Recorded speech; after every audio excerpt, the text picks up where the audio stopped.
สตรีผิเลียงใบรูปได้กันในวัตถุแต่งใบในเลยเชิงเปี้ยนได้ดำนางอาคาแต่งใบได้การวิจัยตัวบานปีเซียมวิ่งได้เก่งใหญ่ท่าเกออัดเอาเนี่ยมีนกู้มาเลยในวัดพนมนังเตะปุ๋ยในไปได้เนี่ยมีนกู้มาเลยในวัดพนมอาคาจูบในกับใบบะหรือกับปลอดปรางจังนะคนใต้การเชื่อนั่นคือไปเข้าแต่งสู้บางวันหนอเคลียเลยนี่ยงกับปงแต่ในวัดพนมจ่าวัดพนมเชียร์เลิกตีมันยมมัดดังนี่ยมพลายยมดังแต่ชราดองคนใต้นี่จะเลิกตีปียได้ยมบานมาทอดวิดีโอในวัดพนมได้ซาแต่เมียนบองโอนมาจากนู้นกับทางจังดับวิดีโอใหญ่ที่บอกว่าจะซาได้ซาการยังโฟวิดีโอนักบังมาเลยเติมมีมองโอนมาจากในกดคอมเมนต์ฮะจังเมียนกับทันใหญ่ที่บอกว่าจะซาชราเตียดให้ขยมนี่ก่อนโจได้จะคอมจะสไลด์เรียกว่าจะซาในวัดพนมมาใหญ่บองโอนดับฮัลโหลYou can go first. Yeah. Okay. จังนี่ยมนั่งมาใหญ่ปีเรื่องดำนาคลาคลาในปีบวชวัดน้มให้จัดได้ทำระบบบาปัญญาได้ในทางวัดน้มนี้ให้รูปสนะระบบบบาซีสวัสดิ์ได้ในทางกระโบงในวัดน้มให้นังกาได้มีนจุ่มเนื้อเตลลกตาประจัยจังวัดน้มคือเชียแบบดงในติกรองพนมเป้งได้ประดอชมัวดอติกรองนี้ได้ฉันติ๊กยมตะโรกับไหลหน้าได้เห็นงานติ๊กใหญ่บองโอนสดับจังตะบงเก้ยมนั่งใหญ่ปีเรื่องประเด็นเตียนในวัดพนมนี้แต่มาดององโอนมีเรื่องสำเร็จจับยมอ่ะใครจะสดับสำเร็จเลยเนี่ยในขนมชนำมาปอนใบรอยสัตปีในกฤษกราชมีนดำนาธามีนโดนจ่ามันเนี้ยได้มีนชมธาใหญ่ปิ้งคือมีนตรอบสมบัติสดดำมีนตรอบสมบัติจราเหมือนแต่ให้แกะก้อนคือในจัดจรังทะเลหมกบุญมีนไงมุ้ยเพลียงแหลกคลั่งเหมือนแต่ให้ตึกทะเลก็จนเล็กเตียดให้ลูก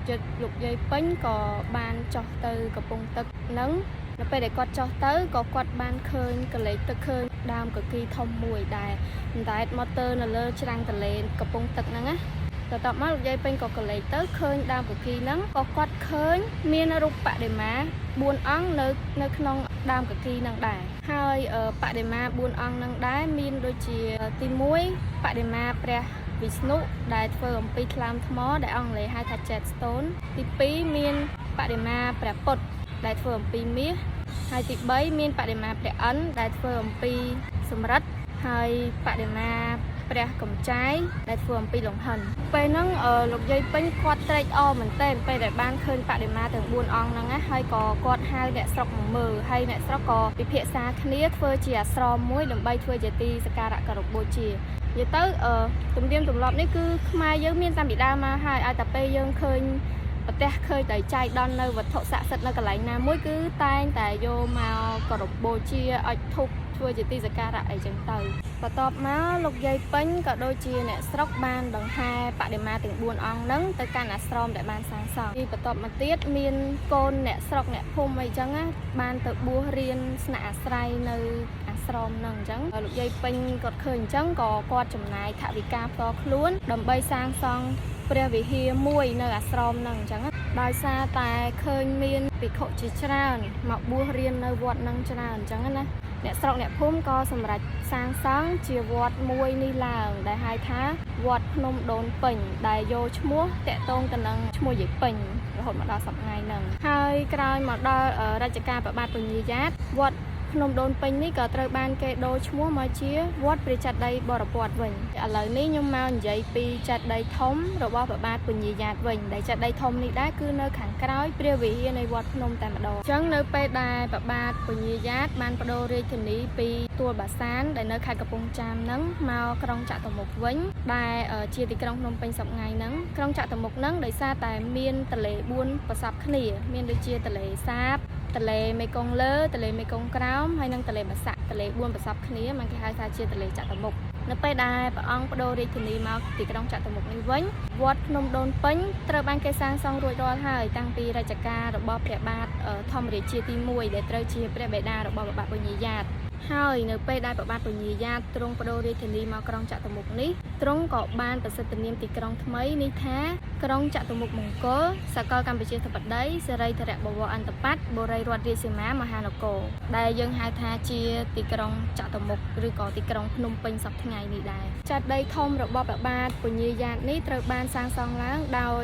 ព្រះបាទនរារាមាក្រោយពេលដែលព្រះបាទពញាយ៉ាតទ្រង់យាងសោយប្រតិបង្គតដែលព្រះបាទនរារាមាត្រូវជាបុត្រច្បងបុត្រទី1របស់ព្រះបាទពញាយ៉ាតជាមួយនឹងអ្នកមនាងបុប្ផាទេវីហើយចេតិយនេះត្រូវបានគេសាងសង់ឡើងដើម្បីតម្កល់ព្រះអធិធាតុរបស់ព្រះបាទពញាយ៉ាតនេះឯងក្រោយបញ្ចប់ការសាងសង់ចេតិយនេះព្រះបាទនរារាមាបានធ្វើកិច្ចពិធីសូត្រធម្មទានពុទ្ធសាសនាចំនួន7ថ្ងៃហើយបានបញ្ចុះនៅគ្រឿងត្បូងចម្រុះពណ៌ដែលមានចំនួន10000គ្រាប់ហើយបានចេញព្រះរាជឱកាសប្រសិទ្ធនាមវត្តនេះថាវត្តព្រះចេតិយបរពតនេះឯងប៉ុន្តែរហូតមកដល់សប្តាហ៍ថ្ងៃនេះគេក៏បានបដូរពីឈ្មោះវត្តព្រះចេតិយបរពតមកជាវត្តភ្នំវិញអូខេអញ្ចឹងឥឡូវនេះខ្ញុំបន្តទៀតខ្ញុំនឹងនិយាយពីរូបសំណាករបស់ព្រះបាទស៊ីសុវត្ថិដែលនៅខាងត្បូងវត្តភ្នំដែលនៅជាប់នឹងនាឡិកាធំវត្តភ្នំតែម្ដងអូខេឥឡូវនេះយើងក៏លេចមកមើលរូបសំណាករបស់ព្រះករុណាព្រះបាទស៊ីសុវត្ថិដែលនៅប៉ែកខាងត្បូងនៃវត្តភ្នំដែលនៅជាប់នឹងនាឡិកាយក្សនៃវត្តភ្នំនេះតែម្ដងបងប្អូននៅរូបសំណាកព្រះបាទស៊ីសុវត្ថិនេះ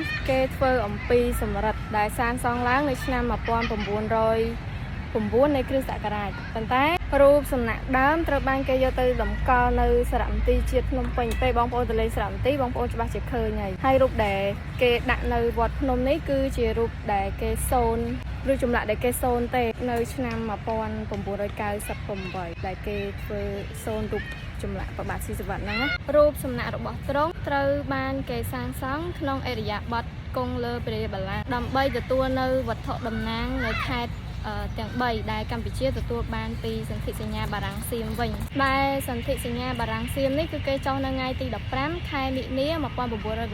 1907ហើយយើងក៏លេខទៅមើលខាងឆ្វេងនៃរូបសម្លាក់របស់ព្រះបាទស៊ីសុវត្ថិយើងឃើញមានជារូបស្ត្រីភិលៀង3រូបដែលកាន់នៅវត្ថុទាំង3នៅលើជើងពានដែលតំណាងឲ្យខេត្តទាំង3ដែលកម្ពុជាទទួលបានពីសៀមវិញមានដូចជាខេត្តសៀមរាបបាត់ដំបងហើយនិងស៊ីសុផុនដែលខេត្តស៊ីសុផុនសប្តាហ៍ថ្ងៃគេហៅថាខេត្តបន្ទាយមានជ័យនឹងឯងហើយយើងក៏លេខមកមើលផ្នែកខាងឆ្វេងនៃរូបសំណាកនេះវិញគឺជារូបរបស់កងទ័ពខ្មែរដែលស្លៀកបំពាក់នៅសម្លៀកបារាំង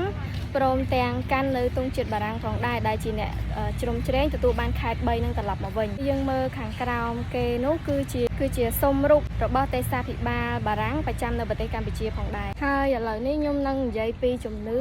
របស់លោកតាបច្ចៅវិញអ្នកនរគ្នាចំពោះកន្លែងលោកតាបច្ចៅនេះគឺជាទីសក្ការៈមួយដែលនៅក្នុងវត្តភ្នំដូនពេញដែលប្រជាជនខ្មែរដែលគាត់កាត់ចិនគាត់តែងតែយកគ្រឿងដង្វាយមកថ្វាយដើម្បីសុំសេចក្តីសុខអញ្ចឹងជាពិសេសខែកាត់ឆុងគឺគេចូលចិត្តមកកាត់ឆុងនៅនឹងដែរអញ្ចឹងហេតុអីបានគេមានជំនឿទៅលើលោកតាបច្ចៅនៅក្នុងកំឡុងសង្គ្រាមលោកលើកទី2ដែលនៅក្នុងឆ្នាំ1941សៀមបានបើកការវាយប្រហារទៅលើកងទ័ពបារាំងដែលនៅក្នុងប្រទេសកម្ពុជាសៀមបានបើកយន្តហោះទម្លាក់គ្រាប់បែកដែលទម្លាក់យន្តហោះគ្រាប់បែកហ្នឹងគឺទម្លាក់មកចំផ្សារចាស់ផ្សារថ្មីហើយនៅកំពែងព្រះបរមរាជវាំងលើកលែងតែនៅវត្តភ្នំគឺសុវត្ថិភាពហ្មងហើយប្រជាពលរដ្ឋដែលមកបួងសួងមកបន់នៅកន្លែងលោកតាបច្ចៅគឺមានសុវត្ថិភាពហ្មងអញ្ចឹងបានគេជឿលើលោកតាបច្ចៅរហូតដល់មកដល់បច្ចុប្បន្នហ្នឹងបញ្ជាក់ចំពោះជំនឿរវាងលោកតាបច្ចៅហើយនិងលោកយាយដូនពេញគឺផ្សេងគ្នាហើយមួយទៀតដែលខ្ញុំចង់និយាយយើងតែងតែ